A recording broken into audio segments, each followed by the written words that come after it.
지난 회의에 이어서 신대원 교육 중에 문화정보를 활용하는 방법에 대해서 좀 이어보도록 하겠습니다. 지난번에는 그 관청, 관공서, 그 서울시청과 여수시청, 뭐 이렇게 광역단체와 기초단체 중심으로 봤는데요. 오늘은 교육청, 교육과 관련해서 어떻게 되는지 또 한번 살펴보도록 하겠습니다. 네, 교육도 교육학교뿐만 아니라 매우 중요한 영역이기 때문에요. 박세진님이 소개를 해주시죠. 네. 뭐 지난번 그 관청처럼 사실 저 교육청 홈페이지는 저도 사실 이번에 준비하면서 처음 들어가 봤습니다. 근데 들어가 보면은 여기도 이제 마찬가지로 이제 정보 공개라고 해서 다양한 정보들이 나와 있는데요. 뭐 서울시 교육통계라는 부분과 뭐 데이터 개방 뭐 이런 영역들이 좀 나와 있고 이제 뭐 목회하시면서 이제 어떤 그 교회에서 필요한 어떤 정보들을 이제 서울 교육통계에서도 볼 수 있었는데 예를 들어서 보시면은 학생 수가 좀 어떻게 되는지 이런 추이들을 좀 보실 수 있었습니다. 그래서 학급당 학생 수 변동사항을 보면은 좀 계속해서 줄어들고 있더라고요, 연도별로. 그래서 뭐 근데 유치원은 좀 늘어나고 있는 상황인 거고, 그다음에 교원 1인당 학생 수도 역시나 조금 줄어드는 이제 그런 추세들 선을 보여주고 있습니다. 그래서 관련해서 뭐 유치원, 초등학교, 고등학교 뭐 이렇게 나와 있는데 계속해서 이렇게 줄어드는 추세들이 보이는데 중학교는 조금 오르고 있다. 그래서 그러면은 이제 2021년에 학교 수 변동 현황들을 보면은 어, 관련해가지고는 유치원은 좀 줄어들고 있었어요. 근데 이제 나머지 뭐 초등학교라든지 뭐 중학교라든지 뭐 예를 들어서 고등학교들은 그 학교 수 자체는 그렇게 줄어들지 않고 있는 현황이었다. 예. 그리고 이제 뭐 2021년 교원 수 변동 현황도 봐도 뭐 교원 수도 이제 뭐 보면은 특별하게 이제 줄어들기보다는 좀 비슷하게 그냥 가고 있다라는 게 이제 어떤 이런 교육의 어떤 이런 추이들을 볼 수 있는 게 이제 교육청에서 가능했고 그래서 이제 학생 수 변동 현황을 보면은 학생은 이제 그래프로 봤을 때도 조금은 줄어들고 있었다. 초등학생이 이제 좀 특히 더 줄어들고 있었던 것 같고요. 이런 것들 정보들을 좀 확인할 수 있다. 근데 유치원생은 조금 늘어났고, 뭐, 네, 유치원생은 줄었죠. 네, 이런 추이들을 좀 볼 수 있습니다. 그래서 이제 학급 수 뭐 변동 현황들을 좀 보면은 학급 수 자체도 그렇게 줄어들고 있지는 않았습니다. 뭐 그래프 선 자체가 이제 거의 일직선으로 네, 보여지고 있는 현황들이 있었습니다. 그래서 이런 것들, 이런 내용들이 이제 교육청 홈페이지를 통해서 관련된 내용들을 좀 살펴볼 수 있다라는 것을 확인해 볼 수 있었습니다. 네. 그리고 저희가 이제 뭐 특별히 말씀하실 게 네. 있으면 이런 정보 공개라든지 학급당 학생 수 뭐 이런 정보들을 확인할 수 있었습니다. 네. 자, 요거는 뭐 아주 뭐 크게 관심 가질 만한 사안은 아닐 수 있는데 통계 해석과 관련되는 부분을 잠깐 넘어갈 수 있을 것 같은데요. 학생 수가 줄어드는 것은 사실인데 학급당 학생 수 또는 교사 1인당 학생 수가 줄어드는 부분은 학교나 학급 수, 교사가 줄지 않기 때문인 것도 있습니다. 그러니까 음, 과거 같으면 학생이 줄어드니까 교사를 더 채용하지 않거나 아니면 학교를 더 늘리지 않거나 이러는데 학교를 더 늘리지 않아도 기존에 있던 학교를 지금 사실은 없애야 되는 건데 폐교를 하면 하기가 정말 힘듭니다. 막 동문 선배들도 있고 그 주변 지역 주민들도 있고 그래서 학교는 그대로 유지를 하고 있고 교사도 줄지를 못하는 게 몇 년 전에도 서울교대에서 막 그 교육대학 학생들 막 그 시위하고 이랬던 적이 있는데 자기들은 입학을 했는데 왜 지금 교사를 줄여버리면 자기들은 그럼 실업자가 되는 거 아니냐. 뭐 여기에 대한 이제 시위가 아주 강하고 그게 사실은 학생들의 시위에 해당만 되지는 않는 게 그 교육대학의 교수들도 같이 이제 뭐 줄어들어야 되기 때문에 퇴직을 하고 나면 안 뽑는다든지 뭐 이제 이런 것들을 또 교육대학 교수들도 좋아하지 않기 때문에 서로 예, 이해관계가 많아서 그런 부분들이 굉장히 많이 일어나고 있는데요.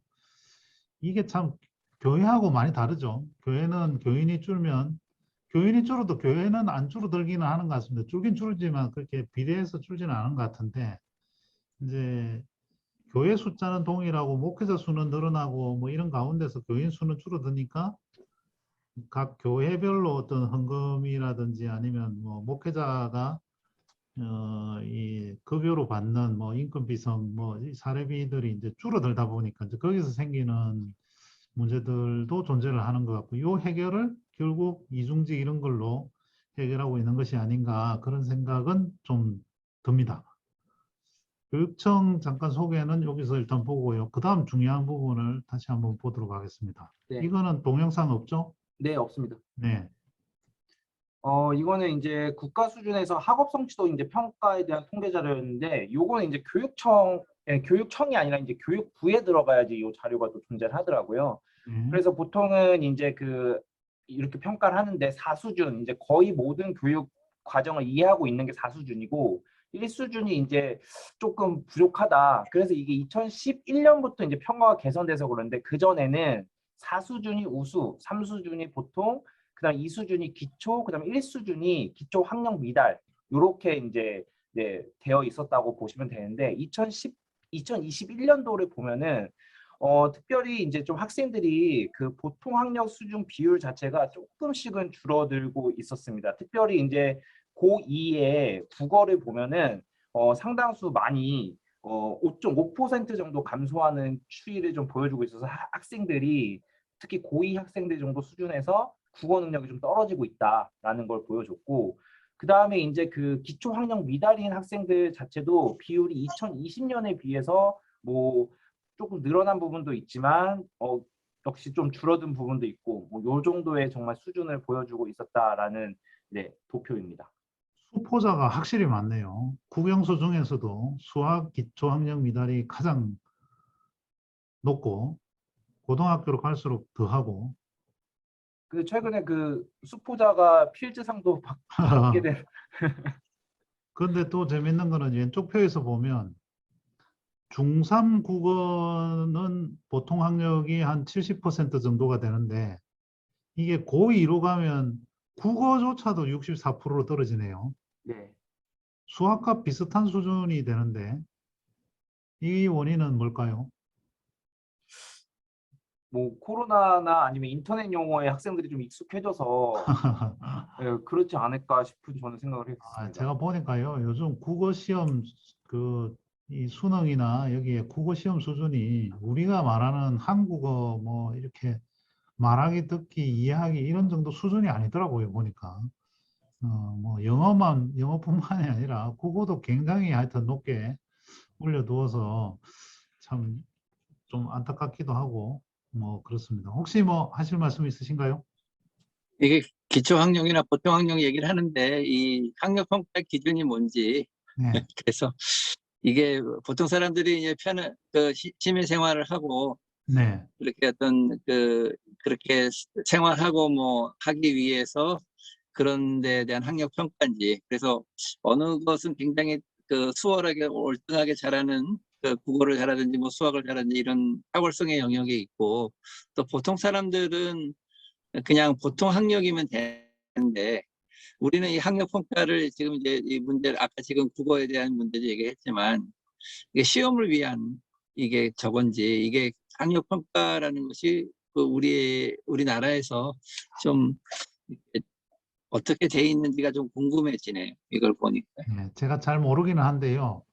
그 보통 수준의 사회생활을 지속하는 것과는 거리가 좀 있습니다. 그 기본적으로 그 수능 시험 기준에 맞추어서, 근데 이걸 다 누가 만들었냐니까 이 교육학 전공하신 분들이 만들었는데, 제가 이번에 교육부 장관 그 관련되는 뉴스를 보면서 조금 뭐 여러 가지 다양한 이야기들이 나왔지만 조금 그 재미있게 본 부분은 교육 전공자가 그러니까 교육 전문가가 아니다. 이제 이런 시각의 문제 제기를 하는 걸 봤거든요.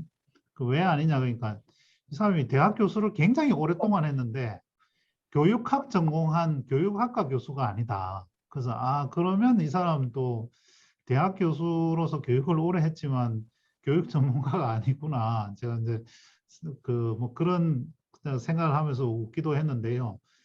그 여기서 뭐 우수 보통 이 용어 자체는 일반적인 통용에서는 뭐 사회생활을 원활하게 할 수 있는 그런 정도이면 되는데 만들어 놓은 거는 그건 아닌 것 같습니다. 그 이 수능 평가 기준이나 난이도부터 사실은 전체적으로 다 조정이 돼야 되는 부분이어서 이거 보면서 저는 신대원 입학시험부터 시작해서 그것도 생각이 나는데요. 뭐 신대원 입학시험 뭐 신구약부터 시작해서 이게 목회와 관련성 이런 거 따져보면 목회를 잘할 수 있는 우수, 보통, 뭐 기초 학력 미달하고는 더 좀 거리가 있지 않은가 그 생각도 좀 해보게 됐습니다.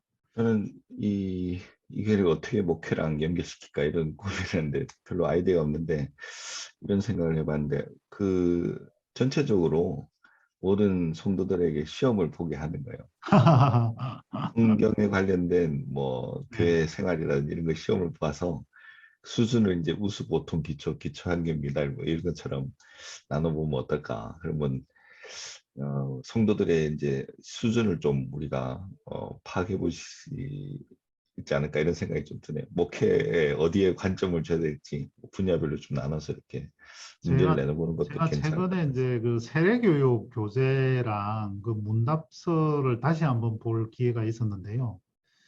저는 이제 유아세례를 받고 입교를 중학교 때 해서 제가 했던 것은 아주 가득한 그 지나간 이야기여서 이제 잘 기억이 나지 않는데 그 세례교육 교재를 보니까 굉장히 잘 되어 있더라고요. 잘 되어 있고 그 문답도 보니까 굉장히 잘 되어 있는데 이 세례를 주기 전에 교육을 체계적으로 하는 교회가 있고 그렇지 않은 교회도 있고 또 세례 문답과 이 교육은 사실은 교회에서 굉장히 통과 의례적으로 생각하는 경향도 있지 않은가. 그래서 어쨌든 교회에 많이 오게 하고 또 세례 교육화 시키고 또 그걸 계기로 변화한다라는 약간 그런 어떤 관행들이 그러니까 그거에 있다 보니까 세례 교육에 있는데 그건 유명무실화되고 또 그게 완전히 정착화되다 보니까 지금 이강락님 이야기하는 것처럼 또 별도의 뭔가 교육을 하고 시험을 봐야 되는 것처럼 그 제기하신 부분에 대해서 제가 공감을 해요. 공감을 하는데 아니 그러니까 그러니까 보면은 뭐 권사님들이나 이런 분들도 성경적인 지식이라든지 이런 게 많이 부족한 분들이 잘못 계시고, 알고 있는 게 맞죠. 뭐 예, 지식이 근데 모자란 건 괜찮은데 잘못 알고 있는 게 많으니까 재교육하는 것처럼 1년에 한 번씩, 2년에 한 번씩 또는 5년에 한 번씩 전체적으로 그 괜히 또 이제 새로운 신자나 아니면 세례 교육만 하면 너무 좀 한정되는 또 느낌도 있어서 약간 그런 생각도 들기는 하는데요. 김상천님 어떠세요? 아,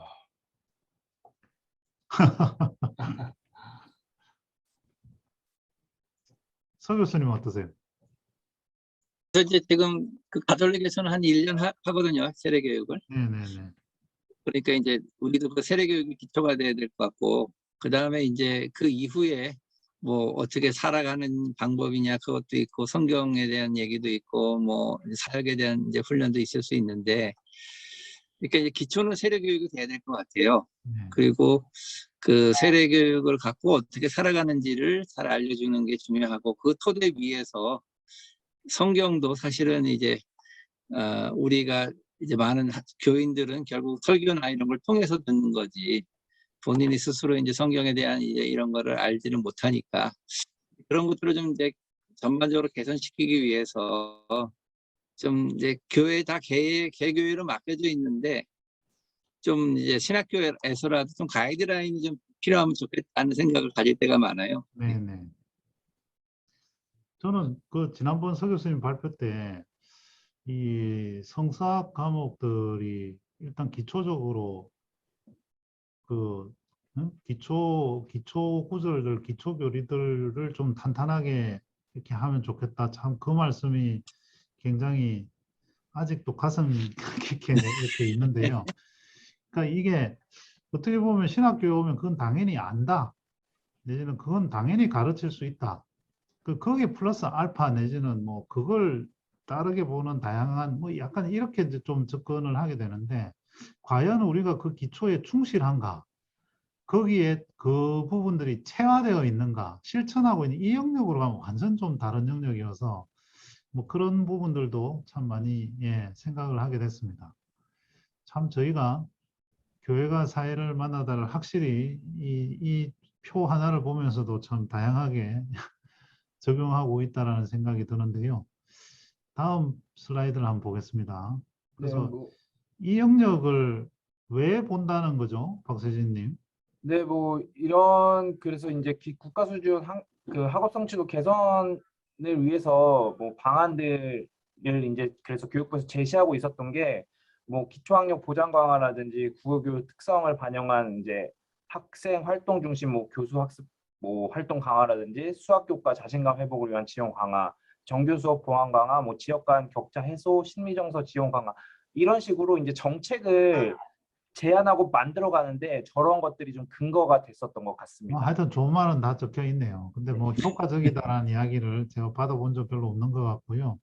교회 통계로 한번 넘어가 볼까요? 네, 이제 그 사실은 앞에서 봤던 그런 통계적 표들이 이제 교회 안에서 실제 적용되고 있었습니다. 그래서 이제 그 목회 데이터 연구소인데 이렇게 설문도 하고 있었고, 그다음에 이제 관련해서 이런 사이트들도 존재하고 있었고, 그다음에 지금 목회 어떤 이런 자료들, 그다음에 이제 카톡 추가하시면은 이 목회 데이터 연구소의 자료들을 받아볼 수 있습니다.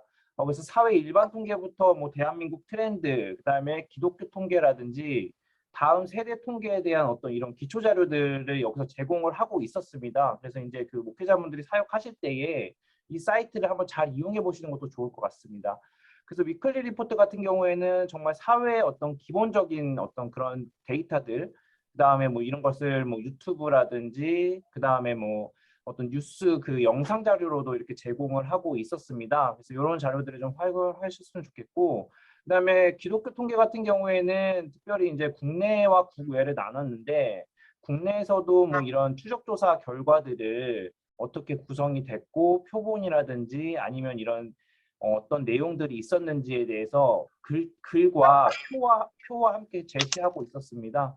그래서 이런 내용들이 뭐 설교를 구성하시거나 아니면은 뭐 교인들과 얘기하실 때에도 좀 근거 자료로 사용이 되지 않을까. 그래서 3개 자료도 있었는데 뭐 이거는 이제 뭐 선교하실 때라든지 여러 가지 상황에서도 쓰실 수 있는 자료들이 충분히 될 것 같습니다. 네, 그래서 요 사이트를 한번 제가 소개해 드리면 좋을 것 같습니다. 네.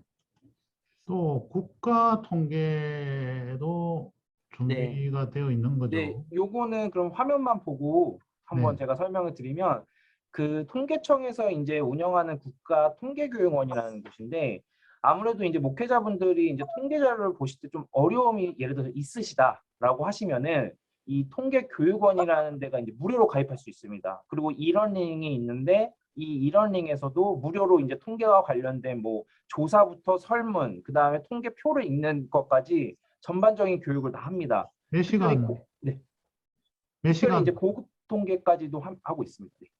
몇 시간 정도 하면 기초를 익힐 수 있나요? 기초를 익히는 거는 뭐 한 8시간 정도 강의였던 것 같은데요. 그 네. 정도만 하셔도 충분히 이제 그 설명이 되고 특별히 이제 안 뭐 들어봤죠? 네. 들어봤나요? 저는 통계학에 대해서만 들어봤고 그럼 기초 통계까지는 표 있고 이런 건 안 들어봤습니다. 재미있던가요?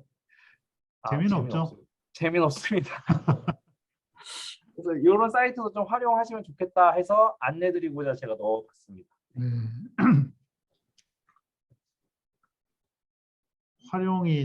활용을 잘 할 수 있는 방법이 있을까요, 서 교수님? 하여튼 뭐 통계를 우리가 잘 읽는 읽을 수 있으면 좋겠고, 지금 목회 데이터 연구소에 나온 통계만 해도 여러 가지 통계들이 있는데 이런 것들을 이제 어떻게 활용할 수 있을지 또 하여튼 고민하면서 또 이런 걸 어떤 걸 봐야 되는지, 이게 어떻게 읽어야 되는지 그런 것들도 좀 이게 하여튼 같이 이렇게 토론하고 하는 시간들이 좀 필요할 것 같아요. 네. 네, 맞습니다. 아마 다음번 정도에 통계의 왜곡과 그런 어떤 케이스들을 조금 모아서 준비를 해서 또 실질적으로 목회 현장에서 어떻게 오용되는 사례들 한번 정리를 한번 해보면 좋겠다라는 생각이 드는데요. 이 워낙 뭐 여론의 조작과 왜곡 이야기도 많고 그걸 다르게 해석을 하는 부분들의 부작용도 많고 해서 김상천님 어땠습니까? 이 통계 부분과 관련해서는 되게 유용한 것 같아요. 잘 안 하는 이유는 뭘까요? 잘 안 쓰는 이유는? 다른 게 할 일이 일단 너무 많아서 그런가. 근데 이제 방법을 이제 들어본 적이 많이 없으니까 사실 네네. 그냥 이제 수치만 보고 나서 그러려니 하는데 그런 수치가 뭘 의미하고 있고 그리고 지금 우리에게 어떤 과제를 주는 것인지 그리고 내가 또 필요한 게 있으면 뭘 찾아봐야 될지 아는 것만 알아도 생각날 때 활용하면은 진짜 유익할 것 같아요. 그러니까 가짜 정보에도 잘 속지 않을 수 있을 것 같고.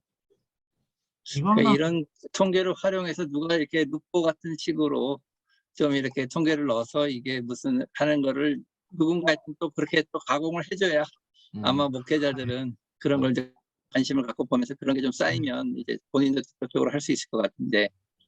이광남님은 어떻습니까? 그 목회 데이터 연구소 자료를 제가 종종 보고 있는데요. 네. 그러니까 전도가 어떻게 돼서 왔는지 그 데이터가 이제 나와 있더라고요.